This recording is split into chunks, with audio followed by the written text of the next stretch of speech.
ভোরকে কথা শোনানোর ফলেই মিথির সামনে কোমলিনীকে থামালো নতুন। হ্যাঁ বন্ধুরা, চিরসখা সিরিয়ালের আজকের পর্বে এমনটাই দেখতে চলেছি।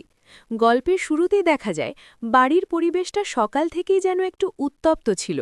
সামান্য একটা বিষয় নিয়ে ভোরকে কথা শুনিয়ে যাচ্ছিল কোমলিনী।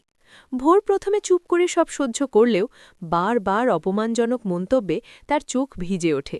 ঠিক সেই সময় ঘরে উপস্থিত ছিল মিথি। সব কিছু নিজের চোখে দেখছিল সে। কোমলিনীর কণ্ঠ আরও কঠোর হয়ে উঠতেই ভোর মাথা নিচু করে দাঁড়িয়ে থাকে।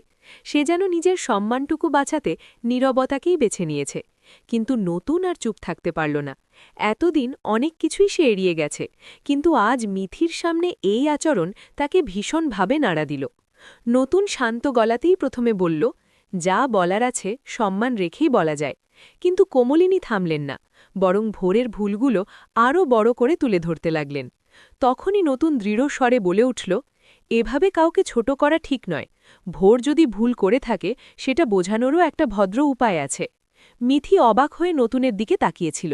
সে বুঝতে পারছিল আজকের অবস্থানটা আলাদা। নতুন স্পষ্ট জানিয়ে দিল, ভোরকে অপমান করে কেউ নিজের গুরুত্ব প্রমাণ করতে পারে না। তার কথায় ছিল না রাগ, ছিল আত্মসম্মানের দাবি। কোমলিনী কিছুক্ষণ চুপ করে রইলেন। হয়তো নতুনের দৃঢ় অবস্থান তাকে ভাবতে বাধ্য করেছিল। ভোরও প্রথমবারের মতো মাথা তুলে নতুনের দিকে তাকাল, চোখে কৃতজ্ঞতার ছাপ। সেদিনের ঘটনাটা বাড়ির সবার জন্যই এক শিক্ষা হয়ে রইল। সম্পর্কের টানাপোড়নে ভুল বোঝাবুঝি থাকতেই পারে, কিন্তু সম্মান হারিয়ে নয়।